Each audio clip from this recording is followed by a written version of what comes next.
Hi, hello, welcome to my channel Jadov Civil Academy.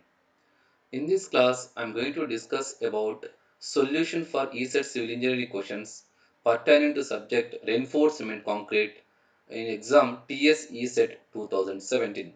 So let us start our discussion. The first question which is asked in TS ESET 2017 question paper from the subject RCC is the limiting depth of neutral axis is a reinforced concrete section in which the tensile steel used has a yield strength of 50 MPa is dash if D is effective depth of the section. So the limiting depth of neutral axis is depend upon grade of steel. Here you are given the grade of steel as 500 MPa. So for Fy equal to 500 MPa. Fi equal to grade of steel equal to 500 MPa.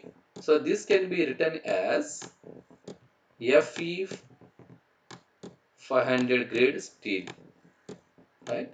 As per IS 456 2000, so there is a relation between maximum depth of or limiting depth of neutral axis to the grade of steel for Fe 250 or Fi equal to 250 Newton for mm square, that the ratio between XU limit by D is 0.53.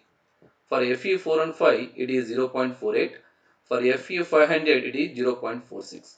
So for our case it is Fe 500. The XU limit, that is limiting depth of neutral axis by effective depth, is equal to, according to this table, it is 0.46. 0.46. So from this we can write XU limit equal to 0.46 times effective depth. 0.46 times effective depth. So let us see our option here. So as for this question, answer option 3 is the correct option for this question, that is 0.46 D. So let's discuss one more question here.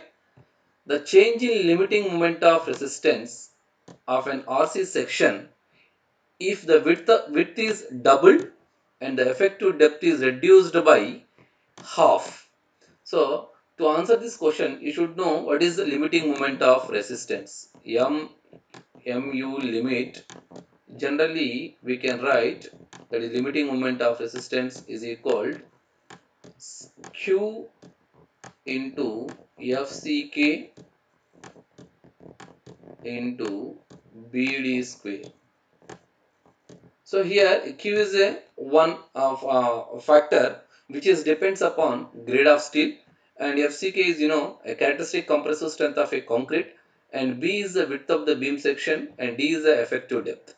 What is they are giving the problem that if the width is double, means instead of B we should write 2 into B in the same formula, Q into FCK, right? B is here what? 2 into B. And how the depth is modified? Depth is reduced by half. Means here D equal to D by 2. In place of D, I will substitute D by 2. And in the formula, it is the whole square.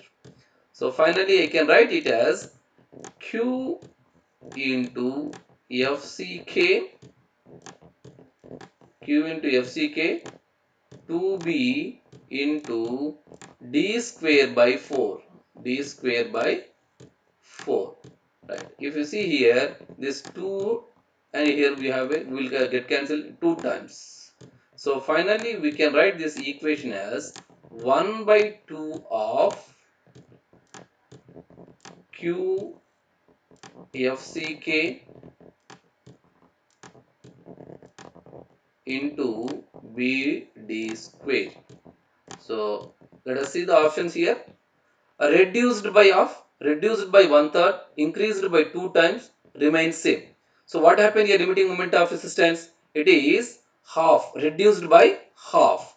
So the option 1 is correct answer for this question. So let us discuss one more question here. With the reference to the design of rectangular slab which is simply supported along two short edges and the long edges are free. So let me draw that. So this is a simply supported slab, right? And these two are short edges and these two are long edges. At shorter direction we have a simply supports like this, right, like this. This is a slab. So let us see the assertion reasons. Assertion is the distribution steel is provided parallel to the short span. A reason is to distribute the secondary stresses. So actually in slab we will provide two types of reinforcement. One is main reinforcement and distribution reinforcement. So generally we will get a maximum bending moment in the slab along the shorter direction. So we will provide a main reinforcement along or parallel to the shorter direction like this. Parallel to the shorter direction like this. And distribution reinforcement will be provided perpendicular to the main reinforcement in this direction. In this, these are the black colored one is the distribution reinforcement. So what is the assertion? A distribution steel is provided parallel to the short span. So it is a wrong answer. So it is a wrong. We will provide a parallel to the short span will provide main reinforcement. We will provide a distribution steel perpendicular to the shorter span. And this distribution steel is used for distribute the secondary stresses. Yes, the secondary stress called creep and shrinkage, those stresses will distribute because of this distribution steel. So let us see our options here. Both A and R are true. R is the correct explanation to A. It is a wrong answer. Both A and R are the true. R is a not correct explanation to A. It is also wrong. A is true but R is false. It is wrong. But here A is false and R is true. So option 4 is correct for this question. Right? So we'll discuss one more question. For a long columns, the effective length to the least lateral dimension is more than. So it's a simple definition of long column, that is a ratio between effective length LE, and if the least lateral dimension is a D for a particular column, it should be greater than 12, then only we can call it is a long column. Then we can call it is a long column, right? Long column. For the long column, the effective length to the least lateral dimension is more than what? How much? 12. So option 2 is correct for this question. So we'll discuss one more question here. So if the lateral steel consists of a spiral instead of a ties, then the strength of the column is. Suppose if we have a strength of the column, that is Pu is 100% for a column which is having a ties, lateral ties, right? And we have a same column if you provide with a helical ties, or you can say spiral ties, then the strength of the column is increased by 5%, then the total percentage of column will become, for this is 105, right? So if you divide in terms of fraction, it is 105 by 100, which will give me the 1.05. 1.05. So we'll see the options here. Increased by 1.05 times, decreased by 1.5 0 point times, increased by 1.5 times, decreased by 1.15 times. So according to this, the option 1 is the correct answer for this question, that is increased by 1.05 times. Remember that, again I am stressing here, the strength of the column, if the columns are provided with a helical or a spiral ties, then the strength of the column is increased by 5%. So that fundamental rule you can remember that. So let us solve one more question here. The minimum longitudinal reinforcement in RC column as per IS 456-2000 is. So as according to class number 26.5.3.1, that is a longitudinal reinforcement.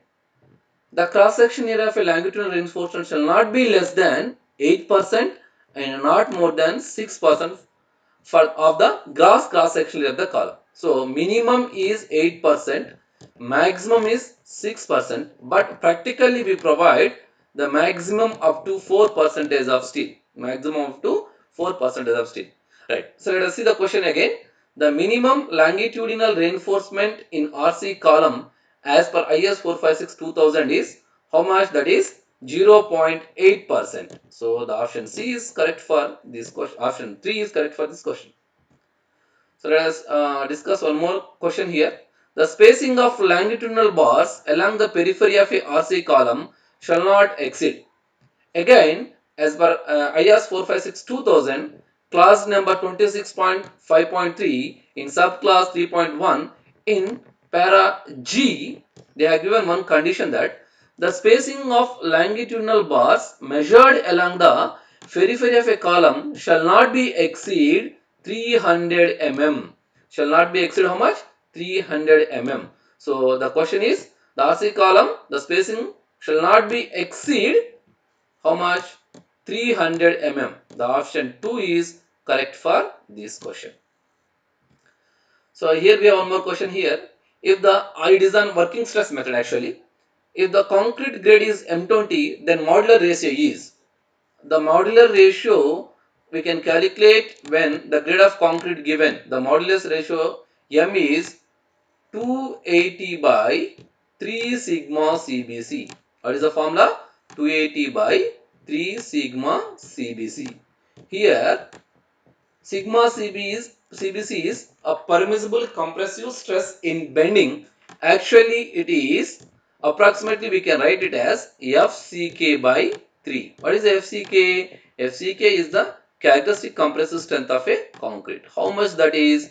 That is 20 by 3. So approximately we get 7. The sigma CBC value we get is 7. Now just substitute here, we can get what is the modulus ratio is. So 280 by 3, here 3 into what is that sigma CBC? That is 7. So 7 ones are 7 fours are. So it will have a 40. Then 40 by 3 will be, if we get, we calculate, we'll get 13.33 actually. 13.33. So option 2 is the correct answer for this question. The value of that model ratio for according to option 2 is 13.33. Right. So we have one more question here. It is a direct formula. In RC design, as per working stress method, if the D is the effective depth and permissible C is the permissible concrete stress in bending, and T is the permissible stress in steel in tension, M is the modular ratio, the neutral axis depth factor X by D is given by, it is a direct formula, that is X by D is equal to X by D is equal to MC by MC plus T. MC by MC plus T. So option D or option 4 is correct for this question. So that's all related to the RCC. Thank you.